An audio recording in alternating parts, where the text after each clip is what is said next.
Right, everyone. Well, it's 6:35, and we might be expecting one or two more people, but let's make a start. As I'm conscious that Eddie needs his lunch. I realise now, apart from anything. But also, we've got 4 wines to get through. We will aim to wrap this up shortly after 7:40. As usual, and lovely to see some familiar faces from our various wine therapy sessions over the last few months. Please use the chat function, go mad on that. Any comments you've got, if you wouldn't mind probably waiting to the end, just to unmute yourself and ask, that would be great. I'm sure Eddie and David will be delighted to take some questions and listen to some comments. As we've got not just one or other of them here, but both of them, I'm going to keep my speaking to an absolute minimum. I'm just going to do a brief intro now and then hand over to the chaps who will lead us through the wines, and away we go. So very brief intro. Eddie and David are very established, well-regarded winemakers across Argentina, have worked with a number of different outfits over the years, and this is really the sort of culmination of their expertise right the way across the country. I'll let them tell you about this extraordinary project PerSe, about the region of Guadalajara, and also the sub sort of region within of Monasterio, because it's just fascinating. But a few comments from others, in fact, about them and their wines, I thought would be interesting to lead off. You know, we're dealing with obviously very cool climate, very high altitude, these stony calcareous alluvial soils, which have a very distinct effect on the wines you make. And also the temperature difference here, 3 to 6 degrees night and day lower than in Mendoza. So again, a very distinctive style, which has led commentators such as Tim Atkin, MW, to refer to PerSe as one of Argentina's first growths. Tim has for a while been talking about the growing importance of terroir in Argentina, suggesting that in this respect, it's actually becoming more Burgundian. Patrizio Tapio in Decanter just last year sort of upped things again and said that Monasterio specifically is the first candidate for the equivalent of Grand Cru status in Argentina. So we're really at the very, very top end of what the region can produce. And last but not least, Luis Gutierrez, who's been a long-standing fan of the wines, has referred to them as groundbreaking, some of the most elegant and refined wines from Argentina, some of the best wines produced in the country, but then says quantities remain so painfully tiny that the wines are practically unobtainable. So it's a real treat to have you both with us, Eddie and David. Thank you so much for joining, and please, over to you, tell us all about this extraordinary project. Thank you. Thank you. Thank you very much, Tom, for such a generous introduction. What we probably enjoy most is to see our vineyards behind you. So you are sit just in front of the monastery Unidel Bonsan parcel that is behind you, and it's a pleasure to meet you. And thank you very much for all the attendees to come to this tasting and to learn from us and to understand what is our work. Well, let me introduce first David. David Bonomi is my partner and best friend, my partner at PerSe. We've been working together in the last 25 years. We met in 1995. We used to work together for a local company that used to produce sparkling and still wines here in Mendoza. And since then, we have been going through different type of projects, from big wineries in Argentina, certainly like Norton, where David is the head winemaker, and Doña Paula, where I was in charge of the total operation. And I hired David in 2005 to join me as a winemaker in Doña Paula. So we have been working in different stages for different company. And that's the way we really learned about Argentinian viticulture and winemaking. And working for big projects like Doña Paula and Norton led us to understand not only the reality of our terroirs, but also understand the reality of producing more kind of commercial wines.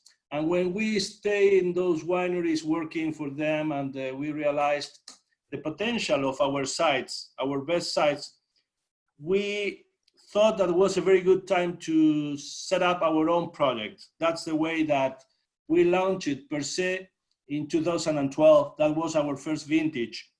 And the project is very small, as Tom described. It's all about today 20,000 bottles of wine divided in two completely separate projects.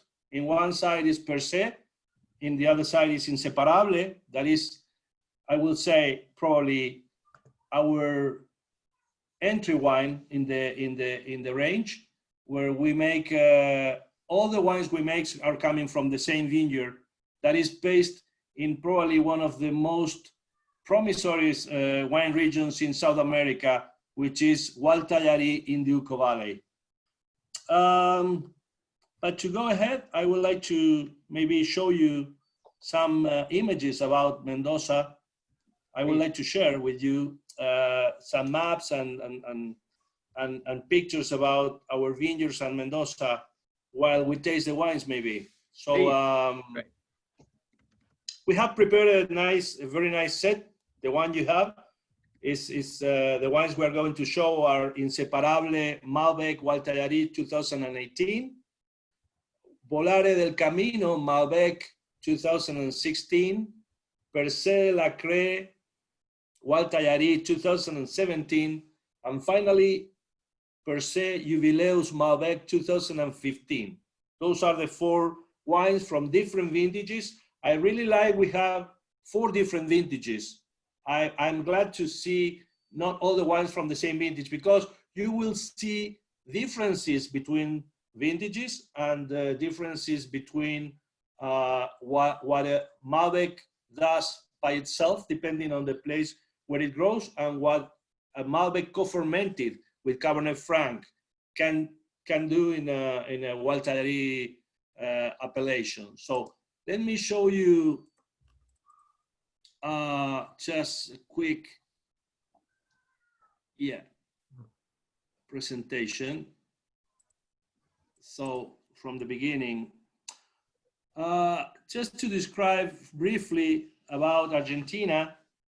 You know, Argentina as a wine growing region is extremely dependent on what happens in the Andes. The Andes range is absolutely fundamental at the time to think about our geology, our geomorphology of soils, and our climate, of course, because it's a natural barrier in between the Pacific Ocean and the continent.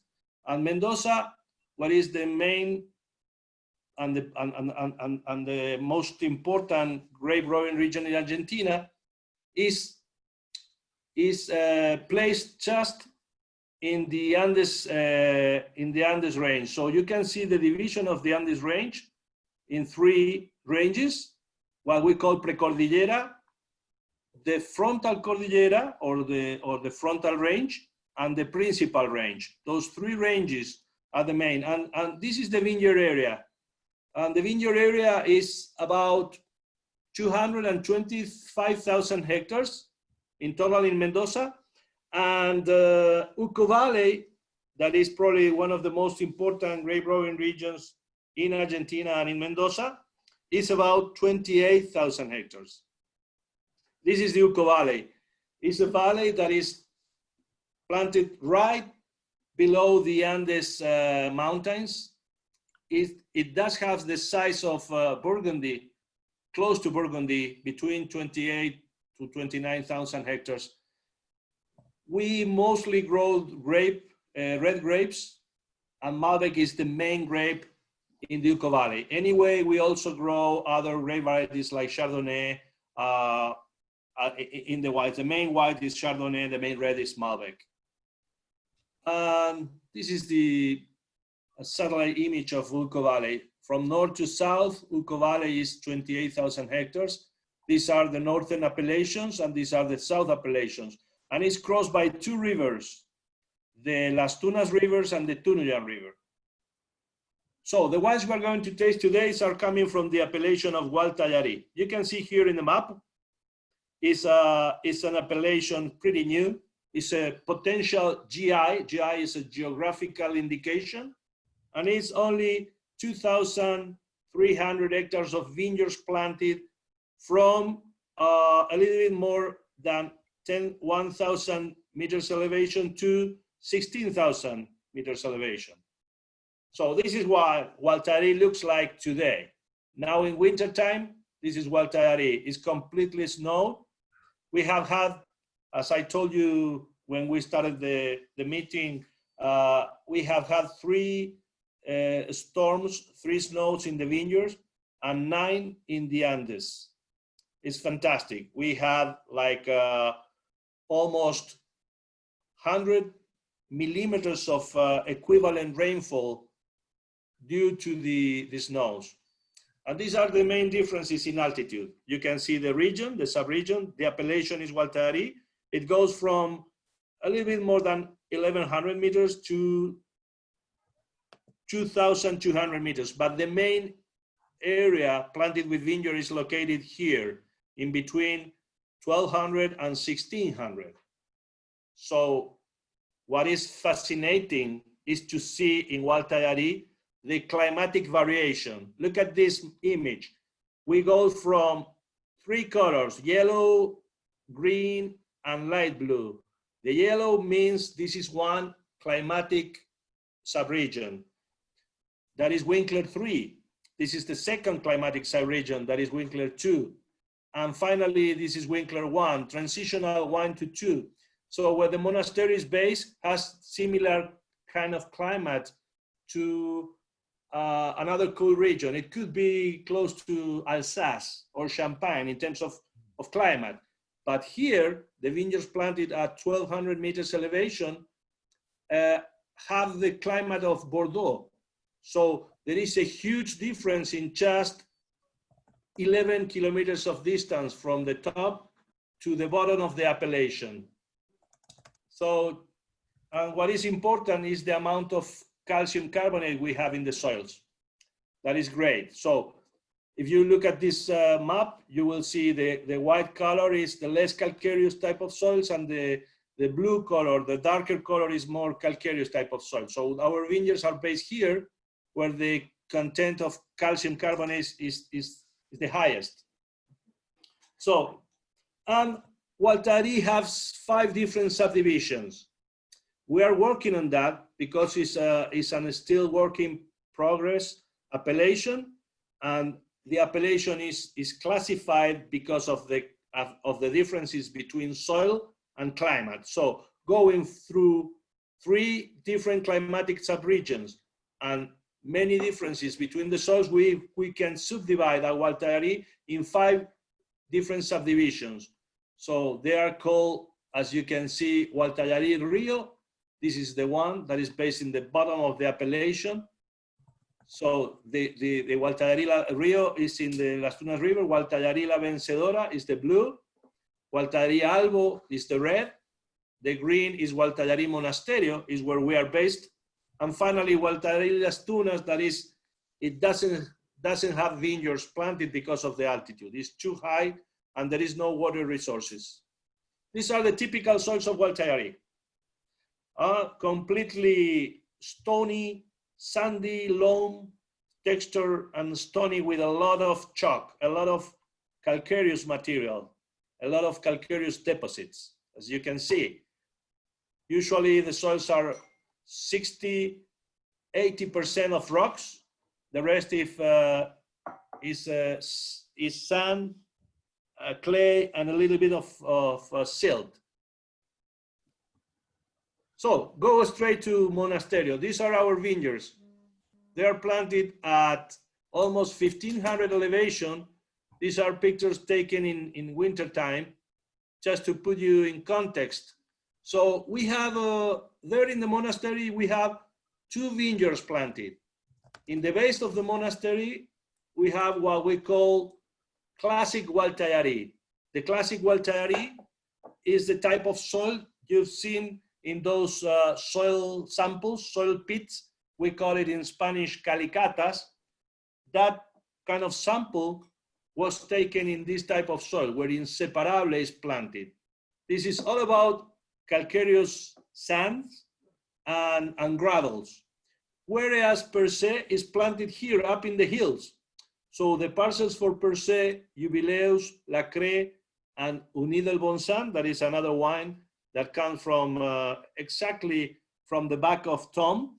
This is Uni. Are different parcels that are planted. They are planted in the hills. So what we call Gualtallari Clásico or Classic Gualtallari has a completely different type of soil, where those soils that are part of PerSe in the hills, completely different. So we're going to taste Inseparable right now.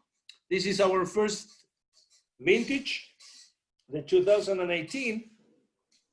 That is, it was a classic vintage for Mendoza. And when I say classic, means classic Mendoza vintage is warm and dry. Wasn't too hot. 2017 was really hot. When you have a hot vintage, you need to harvest and you need to pick the grapes quite soon, because you don't have a big window to harvest in the right condition the grapes that you're growing. So 2018 was not too hot. It gave us a very nice window to harvest in a pretty decent way, especially Malbec. So this is a wine that comes from this vineyard here in the bottom of the hills. Is what we call the classic Gualtallari, from this type of soil.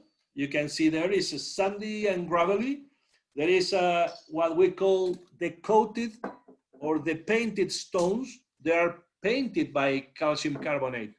So the topsoil is what we call loess, is sand that was blown from the wind, and they are sandy deposits. And then you have this big layer of calcium carbonate and gravels and coated stones. So this is where Inseparable comes from.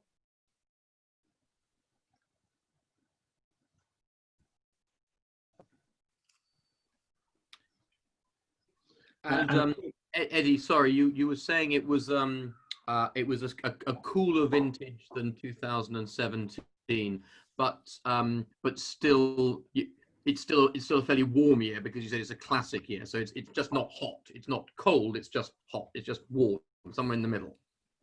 Exactly, Tom. Classic for Mendoza means, well, the vintages that we like most are those that are pretty cold and dry, especially in our region. If we were based in the east of Mendoza, that is planted from 700 to 1,000 meters elevation, is pretty hot. But when you move to the Uco Valley is the coldest wine growing region in Mendoza because of the proximity to the Andes. So what means for us warm is not too warm. It's warmer probably than a colder vintage, but what is definitely warm is in the east of Mendoza. That is really warm and hot. So 2017 was hot. 2018 was warm and dry. And you will see the other vintages, 16 and 15 cold, both cold. One was very humid, 2016, and 15 was a little bit drier than 16. So this wine is made under a very traditional winemaking. Very traditional means just simple fermentation in concrete. I'm gonna show you where we ferment this wine. This is David taking samples of Inseparable in the winery. is fermented 100% in concrete. But he can tell you about the winemaking. It's very simple because it's traditional. No, it's the stem. I receive the grapes in a small basket and the stem the grapes directly to the vat, and then started the fermentations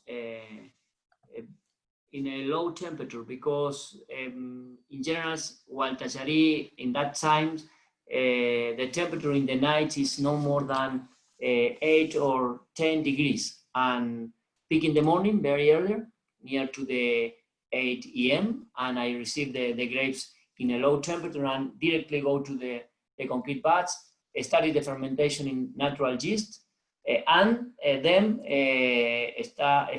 start push down by hand only once time in the day, no more than 15 minutes, because it's very easy to go down the cup inside the juice in the first times and then in the wines, and approximately no more than 20 days in the total fermentation and maceration.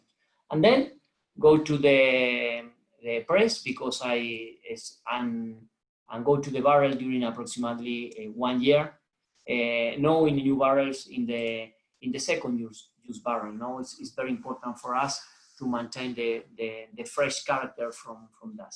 Natural malolactic, no use sulfur, only add a touch when go to the bottles, because for us it's very important to maintain a free sulfur during all the process to maintain in a very nice condition the fresh character from the place, no? Absolutely. Thank you, David. It's really fascinating. Obviously, for those who weren't aware, this is the very first tasting of this wine in the UK this evening. I don't know where else it's been tried around the world, but it's a really good placeholder for what you're doing out in the region. I think it's also demonstrably more affordable than the other wines. So it's a really good business card, as it were, for the region and the style of wines that you're making. It's certainly interesting for me to see how it fits within the pantheon of your wines, you know, separate but very much apart at the same time. Thank you, Tom. Well, what we try to represent through Inseparable is what you can find in a classic soil and climate combination, where you have mostly the effect of the sandy soil and the gravels, the way that the vines can grow in that condition, and with the particularity of our climate. So the soils are pretty restrictive, not as much as the soils we have in the hills, where the percentage of calcium carbonate is extremely high. Just to give you an idea, the average soils of Gualtallari, when I show you the picture of calcium carbonate content, that was this one. Yep. I show you this. If you see this image, so this is a kind of all the small blue points are calicatas, soil pits, where samples of soil were taken to take the measurements of fertility, nutrients, nitrogen, potassium, calcium, and calcareous was measured up through calcium carbonate content in grams per 100 grams of soil. So, and this type of scale was created to classify the subregion from 0, that means no calcareous, because all the calcareous was washed down from the Las Tunas River, through the Las Tunas River, and the highest level of calcareous. So the higher percentage of calcium carbonate in 100 grams per 100 gram soils are here, and this is our region. And the average of the region is in between 10 to 12%. That means 12 grams of calcium carbonate every 100 grams of soil. And here in the monastery and the PerSe vineyards, we have 48%. So it means almost pure calcareous. And that is the main difference, because what you are tasting now with Inseparable is calcareous gravels and sand. And what you're going to taste later in PerSe are mostly chalk. So that's the main difference. When I have to describe the soils, I will say, okay, if this vineyard is sandy calcareous gravels, here is pure chalk. I had the opportunity to show this vineyard to Jamie a few years ago when he came to Mendoza. He was here with us in the vineyard, giving a look. So he saw the landscape and he saw the soils and the vineyard, whereas this vineyard is the typical VSP, vertical shoot position espalier. Here in the hills, we have goblets planted in high density. And the idea to plant goblets was taken from the reality of that particular landscape, because this landscape is very restrictive. So we wanted to grow a small kind of bushes, a small kind of vines, to control the vigor and to have a nice balance between the canopy and the yield. So the way to control that yield is to produce a lower shoots in smaller bunches, in smaller plants with smaller bunches. So the natural yield for Inseparable is approximately 6 to 7 tons per hectare, whereas the natural yield for PerSe is never about 2.5 tons per hectare. And that happens naturally. When we talk about minimal intervention in winemaking, we also talk about minimal intervention in viticulture. We don't like to overexpose our vines to too much manipulation. So the idea is to make us as least as possible. One of the detail between PerSe and Inseparable is the harvest date. No, in Inseparable is near to the first weeks in April, and PerSe is near to no more than 10th of March. No, this is the big difference between the button, no, the vineyard that's in the more sandy soils, and in compare with in the hills. The ripeness from the grapes is completely different. No, there are more than 15 days or 2 weeks between PerSe and Inseparable. Inseparable is the latest part of our vineyards to look more ripe condition. No, and one of the technical details in this area is the malic acid. It's very high. One of the most, for me, is the highest contents that malic acid in my life, no, because never find other conditions that produce very freshness in the grapes. No, there are the acidity in the grapes maintained for many days during the times. There are many small bunches. No, when I pick the grapes. And maintain 2 or 3 different conditions to continue to taste these grapes, and more than April or go to May, and continues to taste 2 or 3 berries inside the vineyards, and maintains in a perfect condition the acidity. Excellent. Thank you, David. Thank you, Eddie. A quick question before we move on to wine 2. Julie was just asking, how do you expect the Inseparable to age and develop over time? I mean, it's the first vintage, so who knows? But what would be, how would you imagine we'll see this wine, evolve? Well, generally speaking, not only about Inseparable, when I talk about the wines from Gualtallarí, it's difficult to say the expectations in aging potential because it's extremely related with the vintage. You know, we try to be, when we started making wines in Gualtallarí, we thought that the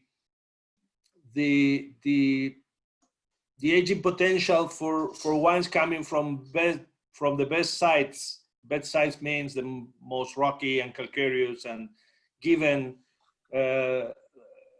pretty natural small yields and good enough concentration and good acidity with the capacity to be aged. And we gave 10 years at first. We say, okay, you can age these wines 10 years. So our vineyards were planted in 2000. Gualtallarí is not an old grape growing area. It's pretty young. The oldest vineyards planted in Gualtallarí is about 25 years old. So making wines from the 2005 vintage, and we now taste the wines, and some of them, depending on them, I'm not talking particularly about PerSe, I'm talking about whenever wine, and they are in pretty good condition. It depends a lot of the producer, because in 2,300 hectares, you have a lot of producers and you have a lot of situations in terms of harvesting time.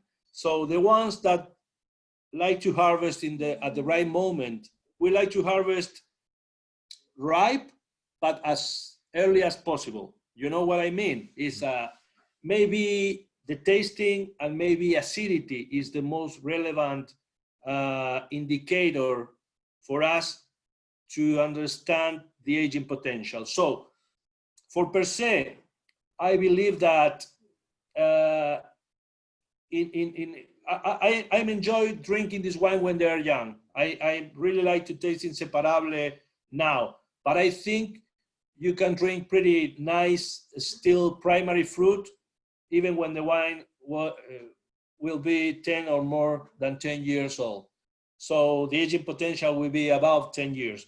For the PerSe, you will see probably because of the natural condition and the natural acidity, they have a longer aging potential, maybe close to 20 years. We are now tasting the 2012. That was our first vintage in PerSe. 2012 was warm, and the wine is still incredibly young. So if you have the opportunity, I can invite you to taste the 2012 La Craie, and the 12 La Craie is when you taste the wine, it seems that you harvested the grapes last year. So it's incredibly young. So I give a much extended aging potential. Excellent. Thank you very much, Eddie. So I think, yeah, the very short answer is slowly. Slowly and delicately. Yeah. So and now, gentlemen, I'm conscious of time. Just moving on to our next wine now. Please lead us on. If you haven't poured, then please do so. I believe we're doing the. Are we going to stick in vintage order or do the Camino next? Yes, Volar del Camino is the next one. Yeah. So let's see. The first vintage of Volar del Camino, that is 100% Malbec, was 2014. So we are now tasting this wine, that is 2016. 2016 was a cool and humid harvest in general in Mendoza, but also in Gualtallarí. So let's see if Mendoza, in terms of rainfall, means 200 millimeters per year. In 2016, that was the spring of 2015 and the summer and fall of 2016, we had the triple rainfall. I mean, from 200 to 600 and over 600 millimeters of rainfall. So it was very wet. But luckily, because of the type of soils we have, we are not afraid when we have rains, because we have good enough structure and texture in the soil to drain the water very easily. 2016, at the beginning, people thought, okay, that's gonna be a complicated vintage. And today, after quite a few years of having the wines, we can say 2016 was definitely one of the 3 best vintages in the last decade. If in my own classification, I say that 2013, that was cold and dry, 16, cold and wet, and 19, again, cold and dry, are the 3 best vintages, being the 2019 exceptional. Maybe for me, the best. Oh. So if you see the vineyard, there are 2 small spots in the espalier planted downstairs of the hill. Those are the 2 most calcareous and short. Short, I mean when the soil is not deep, it's not profound. The root system only grows in the first 50 centimeters of soil. So this wine comes from those 2 small batches where the soil is shorter than the rest of the vineyard. So before planting a vineyard in PerSe, we do a kind of mapping, dividing places like this, and this is where Volare comes from. So this is only 1,500 bottles per year, because it's coming from very small batches from smaller vines and lower yields. So what you can expect, the same kind of freshness compared with Inseparable, a little higher acidity. This is a kind of transitional wine. We are moving from Inseparable, that is more about fruit characters. If I have to describe Inseparable, I would say it's more about red fruits, red and blue, never dark, never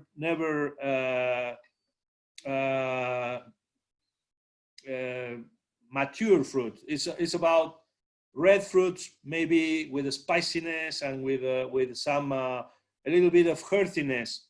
In Volare, because it's a transitional wine for us, what I can see, what I can smell and taste is more about the effect of the soil here. The chalkiness, the earthiness, and the spiciness are more present than in Inseparable.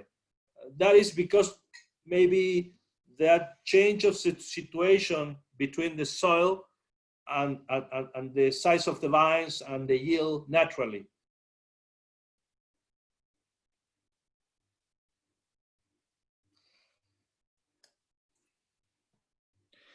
It's interesting, Eddie. You were saying that this is a cooler vintage and also a more humid vintage, because whilst you note that the acidity is perhaps higher than in the Inseparable, there's more of the richness that I associate with the PerSe wines as well.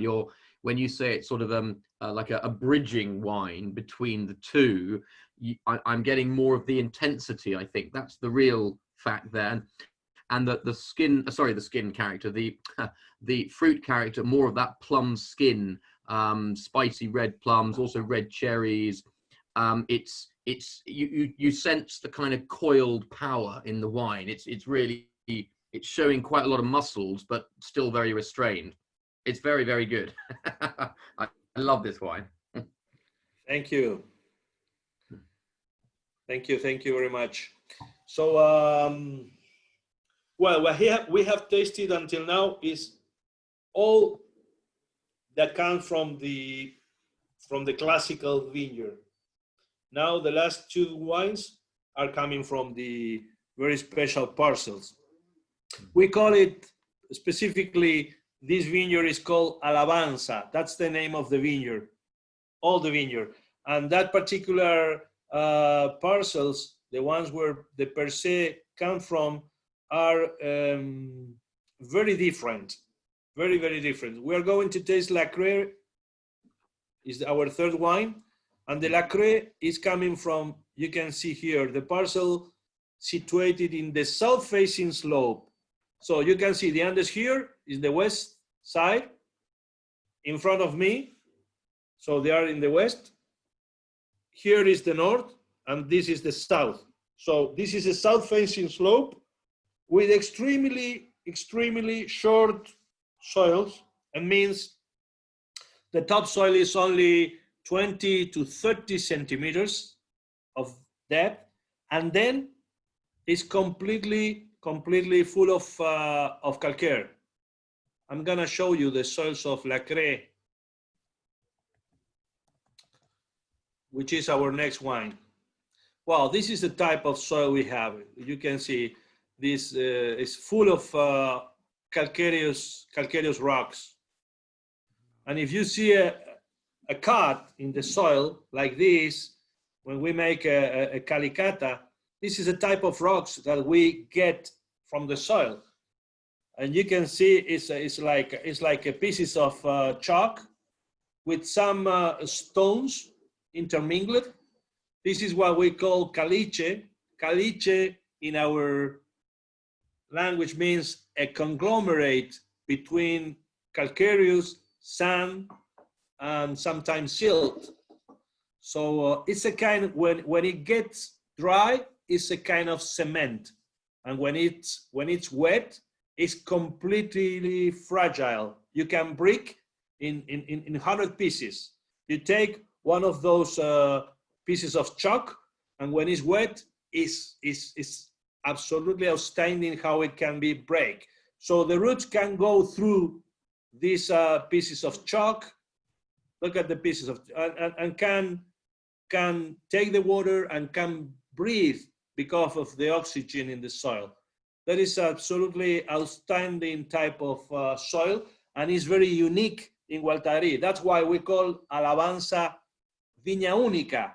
Viña Única is a unique vineyard.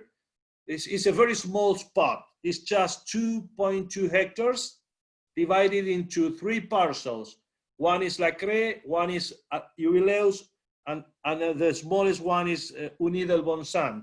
That is only 312 vines, only 1 barrel of Untitled Chapter.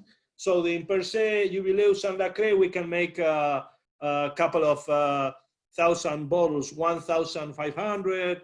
So the smallest vintage was 900 bottles. The largest vintage is 2,000 bottles. So if you have the La Craie now, this is the third one.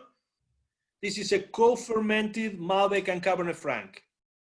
The 2 varieties are the 2 king red varieties of Gualtarí. I mean, if you ask somebody about which red grapes you grow in Gualtarí, you have to grow in Gualtarí, I will say Malbec, Cabernet Franc, and Chardonnay.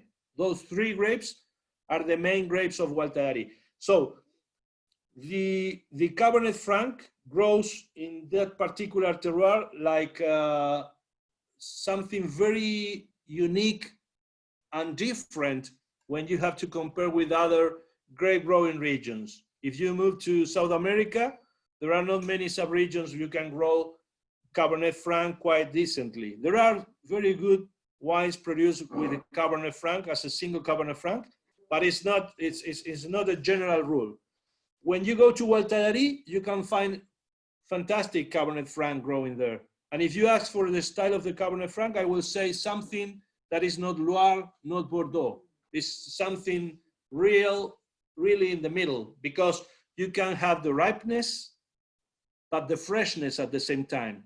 And you can have the lightness of something coming from San Pablo, that is the neighbor appellation to Gualtarí. San Pablo is 1,200 meters elevation, and you can have the freshness of San Pablo in a more kind of Loire style. But when you go to the monastery, you'll find something that is not Bordeaux and is not Loire. It's Gualtarí itself, it's a monastery.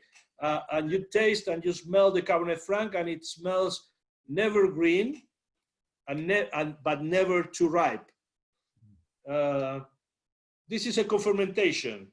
When we harvest the parcel of La Craie, everything together. In this vineyard, we have in total 13,000 vines planted in goblets. 10,000 vines are Malbec, 3,000 vines are Cabernet Franc. And the parcel of Cabernet Franc is planted there. So we harvest them together and we make a very extremely simple vinification. It's a very simple, even simpler than Inseparable, because it's fermented in oak, only with pillage. But David can describe you the vinification better than me. It's an open fermentation because I take out the top from the barrels and put in the vertical condition and destem the berries, push down only once per day.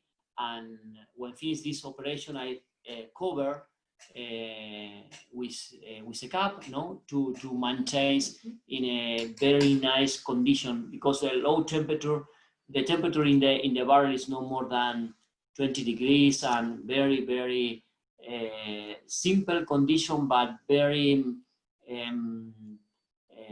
friendly. It's similar to the infusion, because it's no extract. It's similar to when you make a tea, or it's the same condition. It's only liberates the color and the aroma from the skin. But in this case, PerSe La Craie is a long maceration, approximately more than 30 days, 35 days is a normal condition from this wine. Every day taste, to maintain the condition, what is the extraction from the wines, but it's incredible. The wines born immediately in 2 or 3 days appear the condition from our style, or from the style from the vineyards, no our own style. The style is the vineyard, really. Yeah. And I mean, it's a fascinating wine, and it's very interesting to go from 2 quite cool vintages and 100% Malbec to a wine here, obviously from a much warmer vintage, but also, am I right in thinking this is about 40% Cabernet Franc, there or thereabouts in the 17? Yeah, more or less. Yeah. We never, Tom, we never remember the amount of Cabernet Franc, because it's not made with a specific formula. Yeah. Anyway, because of many people ask how much Cabernet Franc you add in the co-fermentation. Well, we say it's depending on the vintage. It's from what we think is in warmer vintages like 2017, we use more Cabernet Franc. Mm-hmm. In cold vintages, we use less Cabernet Franc. That means the Malbec is predominant. Is from 65 to 80%, depending on the vintage, and the Cabernet Franc is from 35 to 20% in the co-fermentation. But the good thing is that we harvest them together. Sometimes Cabernet Franc ripens later than Malbec, but we decide to harvest them together because I think the identity of the place, with that kind of very genuine aromas, chalky and earthiness, are very well represented doing it together. So if you come to Argentina, there is a big change, and that has happened in the last 15 years. 10 to 15 years ago, we used to talk about Malbec. We used to talk about Cabernet Sauvignon, Merlot, Syrah, Varietal. Now, because of the real understanding of the sites and the places, we are mostly talking about the site, the place. And Gualtallarí is maybe the place where Argentinian viticulture has been rediscovered for us.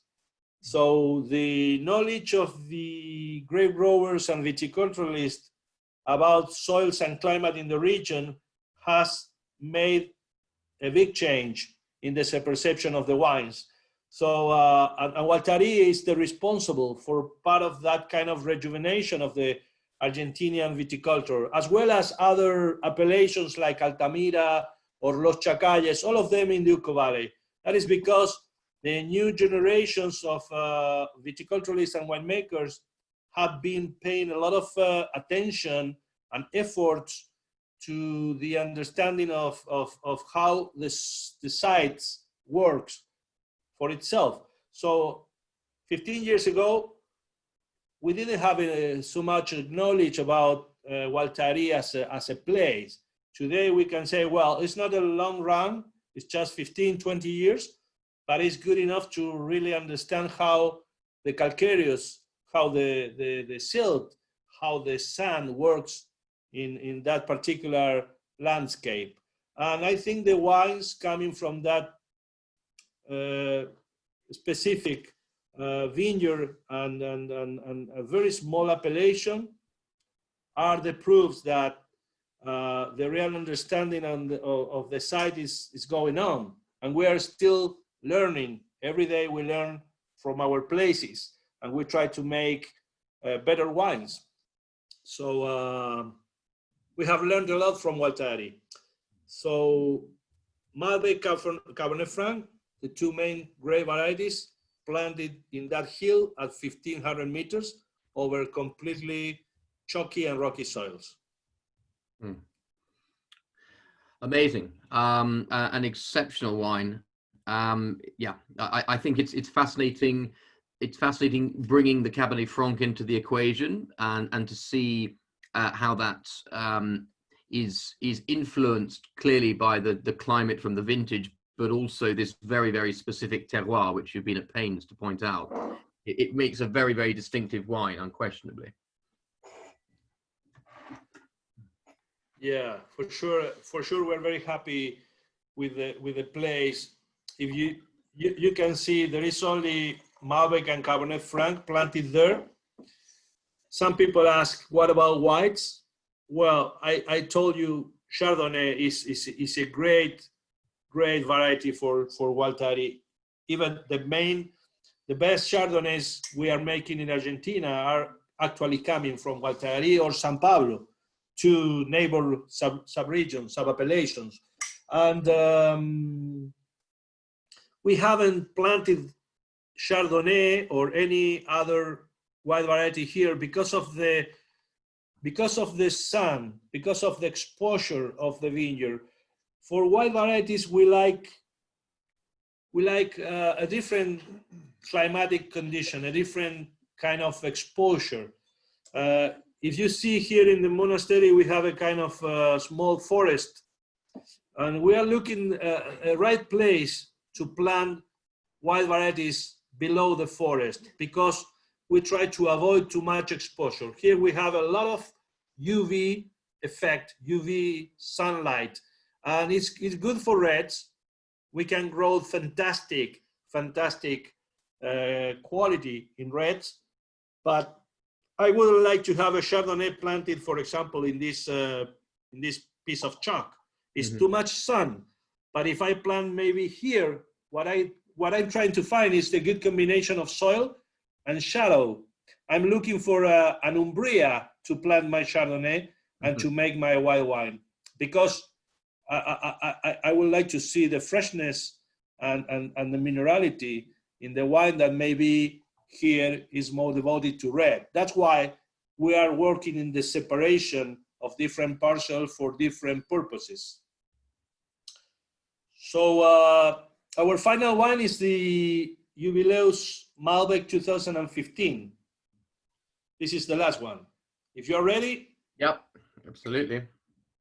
Or if you have some questions, I would love to answer. I think, Eddie, if you and David take us through the final wine, then those of us who'd be delighted to stay on and ask more questions can do so then. I'm just very thirsty. Okay.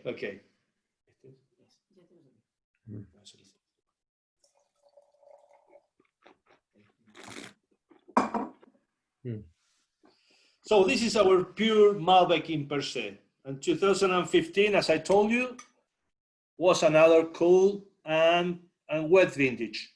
So if 2016, the one we tasted Volare was 600 millimeters rainfall, 2015 was like 450.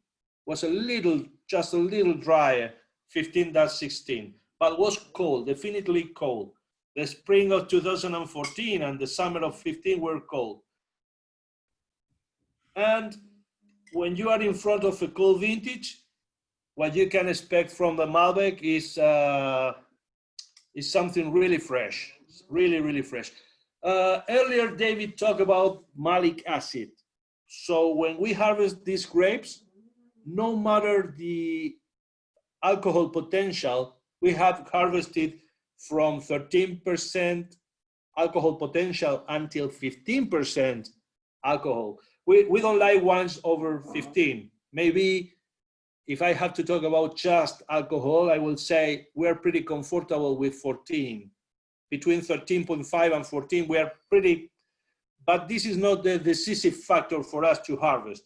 We like to harvest when we feel, we taste the grape is good enough ripe, but it's still fresh. But what I was trying to say is from 13% alcohol to 15, there is not a big change in acidity because of the malic acid content. Sometimes in cold vintages, it could reach 4 grams per liter. That is very unusual because the total acidity tends to be 7 to 8 grams per liter. So you can see there is 4 grams of malic, 3 to 4 grams of tartaric. So that is, I will say, the fuel for the aging potential of these wines, having grapes that can be ripe under 3.2, 3.3 of pH.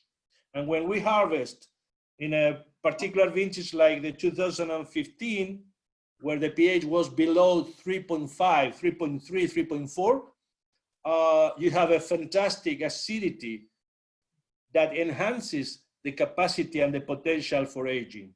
This is a pure Malbec with natural acidity. We don't do any inoculation, any acidification during the winemaking. So this is very pure, very natural, very genuine. It's coming from the parcel that you see here. It's right in the middle of the vineyard. The soils here are a little deeper. So instead of being short like in La Craie, La Craie is 20, 30 centimeters depth.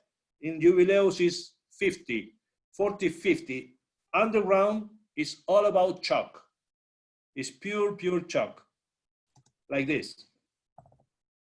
Oh, this is our vineyard in summertime, and this is in fall. This is a typical view in fall. This is a golden vineyard. Fantastic. Yeah.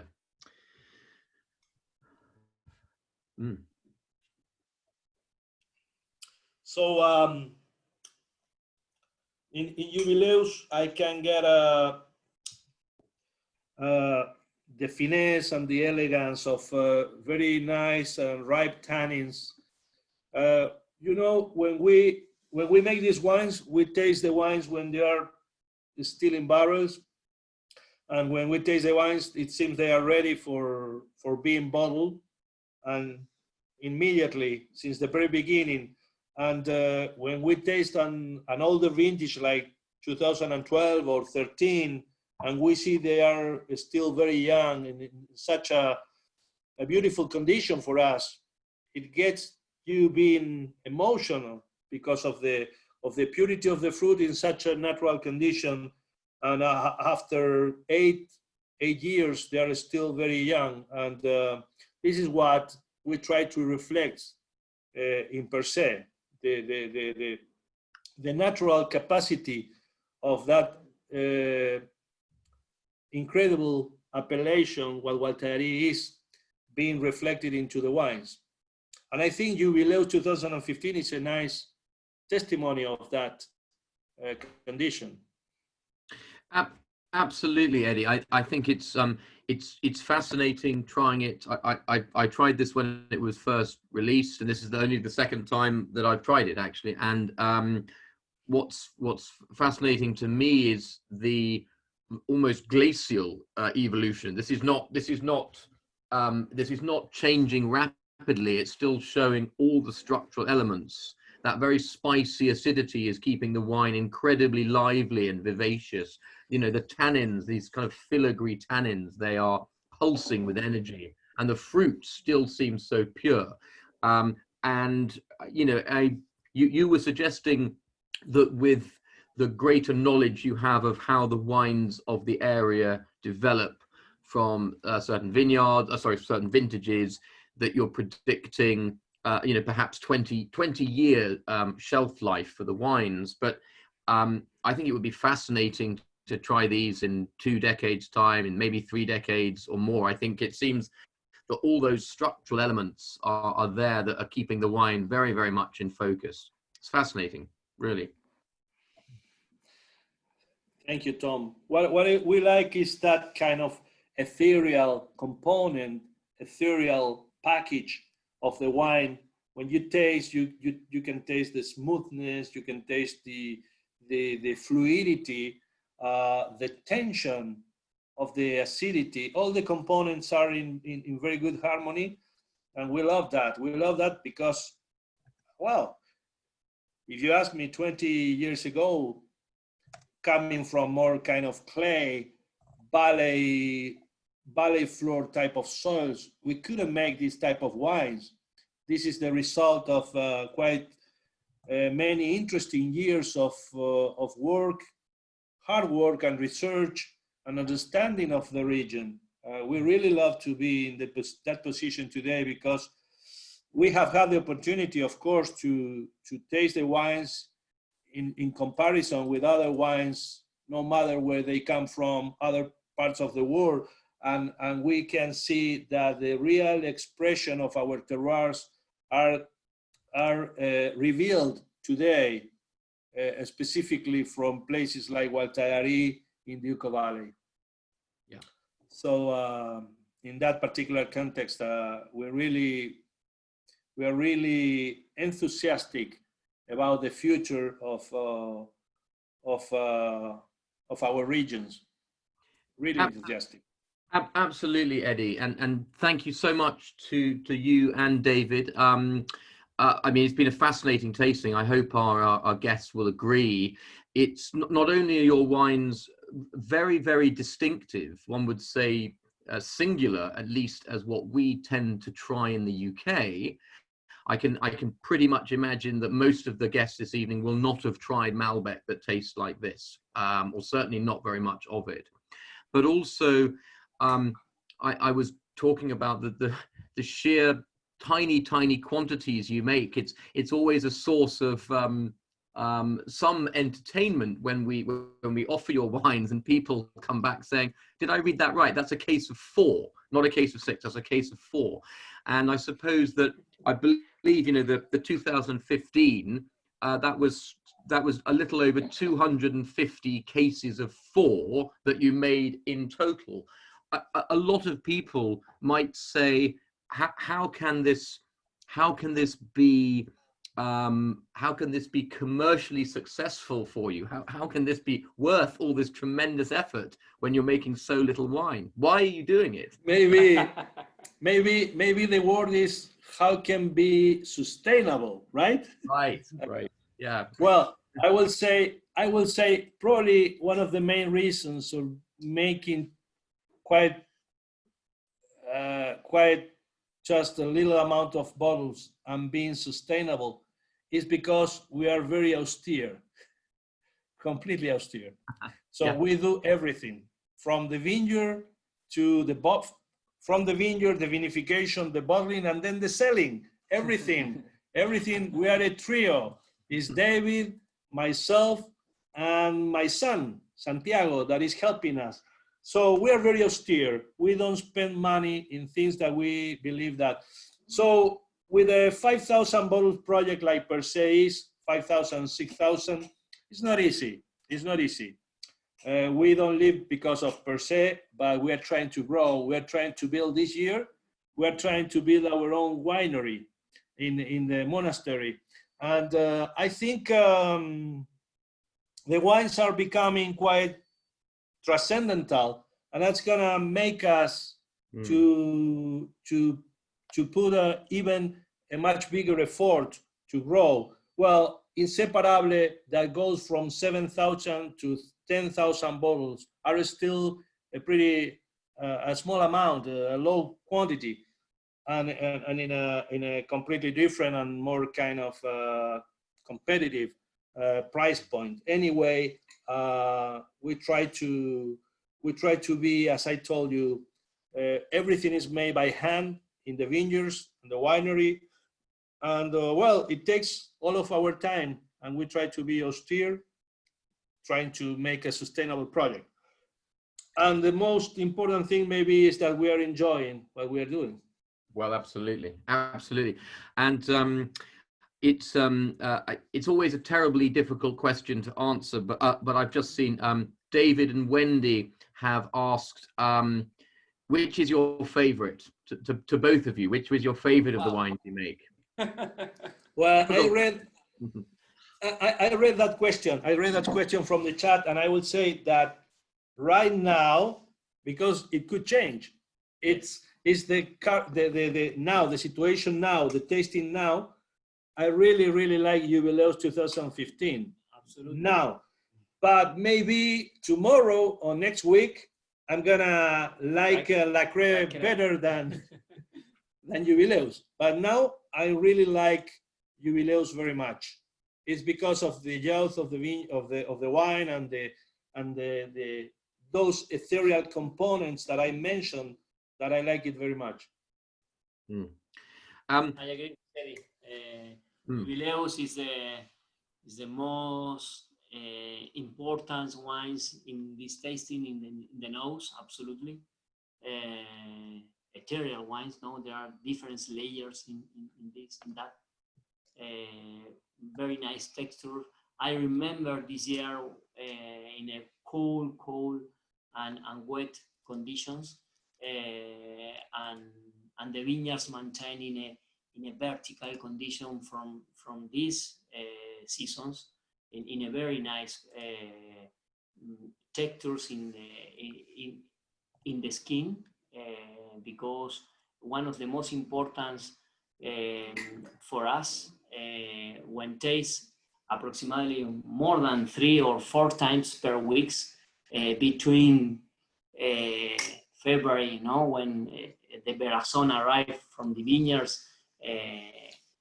It's very exciting to taste the grapes, no? And I feel the aromas and the texture from the grapes, no? In Jubileus now is the most ethereal wines, no? And I think one of the most important details in that occasion is we put our fingers in the place, no? Is one of the most important philosophy from this project is our expertise give from this place and discover a new area, no? And this is one of the most exciting conditions. Enjoy this project. No, it's no money. The money, I obtain money from other company. In this case, the most important is enjoy, no? Because I broke my hands only to put the more natural condition from the winemaking process, no employees, Eddie and I, and today Santiago, the new condition from PerSe, the new generation, the new blonde, no, and this is is the only condition that PerSe is enjoy the place, grow the new area that Uco Valley need, and okay. Excellent, David. And I think just in case a few people were wondering, I mean, the name PerSe itself, as far as I'm aware, means, you know, of or by itself. So this whole hands-off attitude you have, this very minimal intervention in terms of yield, in terms of viticulture, in terms of vinification, seems to be encapsulated even in the very name of the wine. So there's not much for you to do, obviously, as you say. It's all happening all on its own. Mm. So Tom, among you, all of you attending and tasting the wines today, there is one person that was in the vineyard, that is Jamie. Jamie was a few years ago visiting us. Even we had a nice dinner. In the dinner, we didn't taste PerSe. We taste many other wines with some friends, and Jamie and Paz Levinson, another sommelier, very good friend of us. And Paz and Jamie visited us in PerSe. So maybe he would like to give us some comments about the place because he was there himself. Yeah, I'd be delighted to. And I remember it was a really good experience. That was maybe 2 years ago, September, or maybe is it 3? I don't know, 3 years ago now. But what was, I mean, the dinner was amazing because I think what that showed me is when you go to dinner with winemakers who pour really interesting wines from everywhere else around the world, because we tasted some cracking wines, it shows you that there's a mindset there that wants to make great wine. And to make great wine, you have to taste great wine. And you have to have an open mind to explore the rest of the world. And I think that's reflected in these wines, which I think are just stunning. They're absolutely stunning. They're in the peer group with the great wines from other places in the world. And I think that's really exciting, you know. But the vineyard itself, I was stunned. I mean, I've been to Gualtagiry before, but I'd never seen quite those vineyards. And just to see and you talked about the calcium carbonate rich rocks, because they did disintegrate in your hand. This is so interesting. It's like because I think we were there in September, so it was you know very early in the season, and it was still quite damp. But just to see those almost unique soils, and I travel 300 days a year. Well, I did until COVID, and to see those soils was something like I've not seen anywhere else. So special place, really special place. Well, thank you, Jamie. I remember you came when it was the Argentinian Wine Awards, and you were one of the judges, tasting and judging wines, and we talked a lot about Argentinian wines, and your comments about all the wines you had the opportunity to taste, and that I think it was one of the last nights you spent in Mendoza, and after visiting the vineyard, we had pretty nice. I know what you mean when you have the opportunity to taste wines with producers or winemakers and the wines they brought to the table, and I completely agree when you say to make good wines, to make decent wines, you need to taste good wines as well. So I completely agree. And I enjoy the time with you. And thank you for the comments. Great. Thank you very much, Jamie. And thank you for joining us this evening. For those of you who need to leave us for whatever reason, please wave goodbye and say thank you in the chat as is required. There were certainly a few other comments and questions I saw. One from Anna and Jeremy. Do you expect to have to replant your vines after a certain number of years, or can Malbec produce lovely grapes for a long time? What do you think is the longevity of your stocks? Well, everything it depends on how we treat our vines. We are treating them very lovely, so we think they will live for a long time. Our vineyard management is about what we personally call, we have an ecosystemic vineyard. Ecosystemic means we are a little bit organic. We are organic by itself. We make organic kind of farming. We are not biodynamic, but we are ecosystemic, but because we try to keep all the natural weeds, vegetation, and conditions in its unique landscape. So the vineyard is growing along the pine trees and the natural rice and weeds that we grow there. And everything is made under the organic kind of farming. We don't use fertilizers, we don't use any pesticides. So the only way you have to work in our vineyard is to walk into the vineyards and to work them, because there are not machines nor any animals working there, just humans. So we think we treat them very well. So there's not gonna be a necessity to replant. So I think our vineyards are going to enjoy a pretty nice longevity. So if they are healthy and there is no need to replace the vines, they're gonna be there for some decades. But if we have something weird, like an illness or whatever it happens, we will replant, but we will replant with Malbec again. So maybe that answers the question. Yeah, you'll keep them going. Well, I'm sure you're doing everything that you need to do to keep them in very healthy condition for the foreseeable. On that note, and I think it would be very good to raise a glass. I'd just like to say, Eddie, David, thank you so much for joining us this evening. It's been a real treat, a real pleasure to see you guys again and to try these amazing wines. So cheers. Thank you so much. Yeah. Thank you. Thank you. Thank you all. Thank you very much. And certainly, guys, as people are beginning to drop off now, and we'll let you go, and certainly, Eddie, let you get to your lunch. You must be absolutely starving, I'd imagine. Even I am. You know.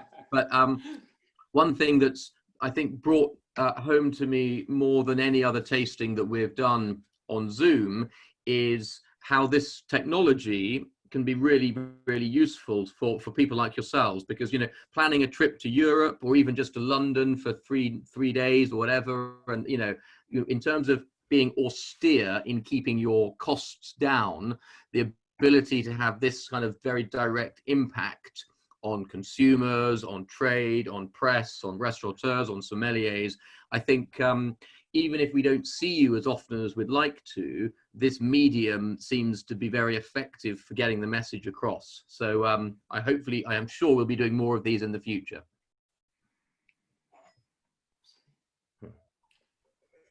So thank you, and good luck. And thank you very much, Honest Grapes, for organizing and arranging this tasting. And thank you all for being there.